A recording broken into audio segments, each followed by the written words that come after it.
What's up, guys? How you doing? Cowboy Crunk coming to you from Kabul, Afghanistan. Your war daddy. Got to be in a good mood today, even though it was stressful. And then I switched over to the Washington game. That was stressful as well. We happened to basically pull off a complete one-game step towards our goal, which you guys know is the playoffs. We got to catch Washington. If we catch Washington next week, then it's up to us. We don't have to hope for someone else to lose the rest of the season. It'd be nice to have a loss here or there for Washington and Philly, but watching the Atlanta game right now, my TV just shut off for some reason. Not sure what's going on. But anyways, let me get that going again. Really, really enjoyed the live show over on Cowboy Crunk 2.0. We had a good time. So I want to salute to everyone who was there. Thank you very much. Thank you. Had a really good time. It was really great. Again, thank you. Just one time's good enough. But we had a good time, man. We showed out. Leighton Vander Esch had a very good game. Again, didn't lead the team in tackles or anything like that. But Leighton Vander Esch, salute to you. The Vander Esch was doing it, bro. He straight up was looking good. Had another pick. Jalen Smith was in coverage a lot. Didn't have a lot of tackles, but we did have some. We had some sightings of the Hot Boys. We had 2.5 sacks on the game, which isn't great, but that's enough. DeMarcus Lawrence had 1.5 sacks. So shout out to the Hot Boys. The Hot Boys brought it. Hot Boys in the house. So we did well there. We got a win, guys. That was so. Oh, there we go again with the lightning for the Hot Boys. Really good game. It was a dirty game. It was an ugly game. It didn't look great. We really didn't play as well as we did last week. We just, I think, played a tougher team, and we had some situations, where it got a little tricky there, especially when Maher missed the kick. It was like when he missed that field goal, I was like, oh. So yeah, the team was definitely tougher. We had some situations where plays were missed. We had some tackles in the backfield. I recall a sack that was really close that DeMarcus Lawrence, I think, should have had. Also a tackle in the backfield on the left side. It was a screen play or a run play. It was a screen play. Vander Esch had the guy, really had a good hit on him and didn't wrap up properly. Xavier Woods had a very solid hit where he didn't wrap up in the backfield as well. It was on the right side. We had a few plays. It didn't look pretty. Maher missed that damn field goal. As you guys know, that was really nerve-wracking, because then we come into the end of the game and we're looking for Vander Esch to make the field goal again, and I'm thinking, I'm remembering the extra point, and no, God! This is no, God, please, no, no. Yeah, that's exactly what I was thinking. That's exactly what I was thinking. I was thinking, Boo, you suck. Boo, you suck. Where's Dan Bailey? So turned out, worked out okay. I couldn't even recall. I was so pissed. I had to look back and see how many how many kicks he missed during the game. I was thinking he missed 2. I thought he missed a 3-pointer as well. But what I was frustrated about, I recall now, was we didn't score on that first drive, where we were in the green zone. Green zone's down the street here. It's in Afghanistan. There's also a green zone in Iraq that I lived in for a while. But the red zone is what it's called in football. In the war zone, it's called the green zone. But anyways, Rico Gathers wasn't used in those opportunities. I really think he could be used. I think it's ridiculous they're not giving him an opportunity. They put him in on blocking plays, which they say he needs to learn the playbook, and he's not a good blocker, but they put him in on run plays, and then they run right behind him or to his side. So I'm not understanding what the deal is with him, and it's driving me nuts, because I really think he could help us out a lot. As you guys see, every team we play, how well the tight ends contribute and how well they help out the team. So, but we had some good play from the defense, fairly good. We had some stops when we needed them. We had some big plays when well, that's the thing. We missed on big plays. Leighton Vander Esch had the interception. Heath missed on his interception. So there was some, like I said, the game was ugly. It wasn't very pretty. I think we played a much better team than we played last week in Philadelphia.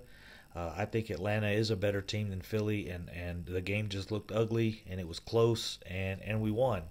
So that's how it's going to be every week for us, guys. We don't have an offense that's going to blow people out.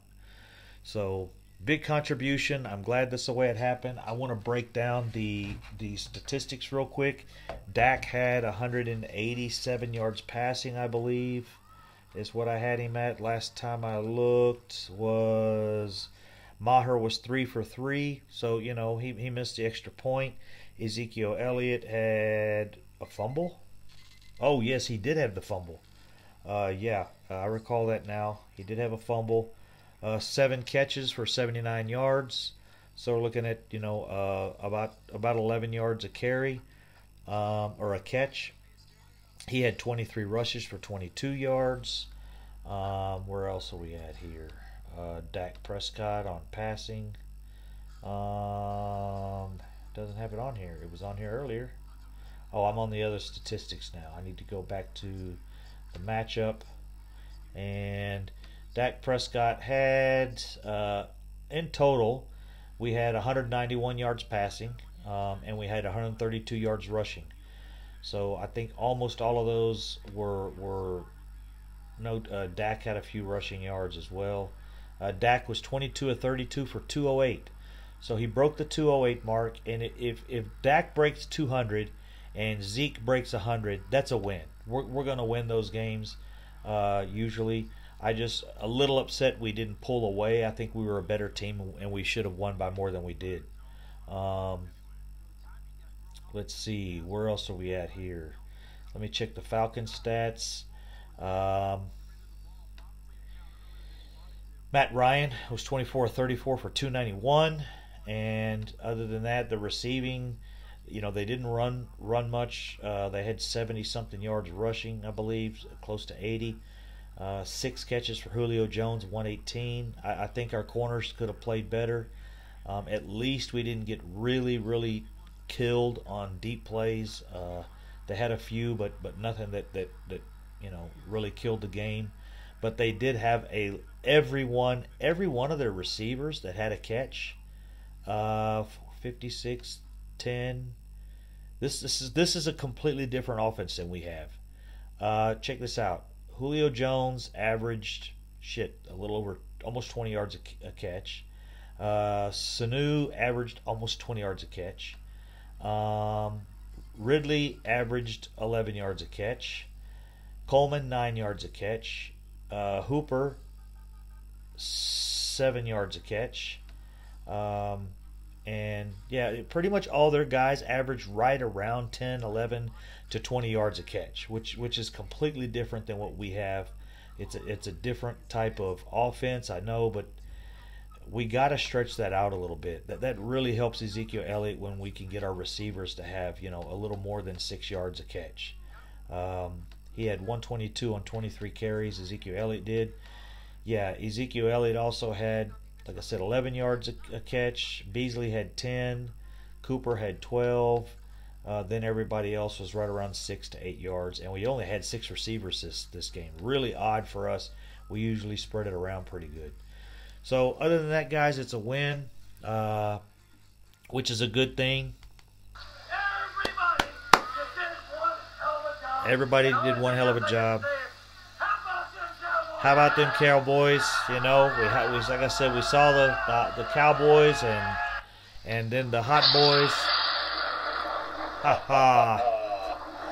Hot Boys. The Hot Boys played well. Congratulate to them guys. They didn't get in there enough, but we did also have,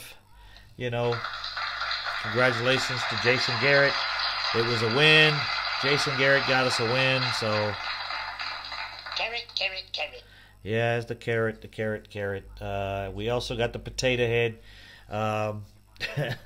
That's my name I've given him, guys. I'm just tired of seeing the offense look the way it did. Again, they got stagnant on that last drive and could have lost us the game. It was the same scenario we had in Washington, the same exact scenario. If you guys recall, we were right on the edge of Maher's feeling comfortable to kick the field goal. We run 3 ridiculous run plays where we could have, done at least a play action on 1 or 2 of the plays to try to get a first down and give us a few more attempts to get in there closer.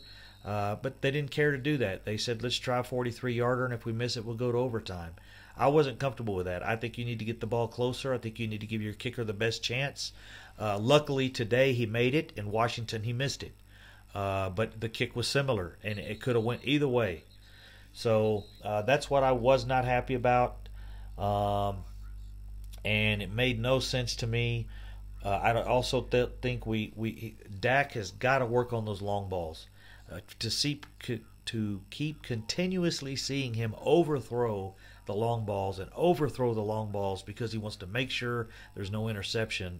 Why throw it if you're just going to launch it out of the damn stadium and make sure it's out of the reach? It doesn't make sense to me. So we'll see, guys. A lot doesn't make sense to me, as I said before, but we came home with a win. Washington lost. Philly is getting smashed right now. Last I saw, it was 17-0, but I think it's 17-7 now. So I want to end that on a good note, guys. Good weekend. I'll see you guys tomorrow. Bye. Have a great time. Bye. Have a great time from Cowboy Crunk in Kabul one more time. Bye. Have a great time. Have a great time, guys. We won today. We can stress out. We can go to work Monday and be happy. So take care, guys. Thank you very much, and see you on the next one.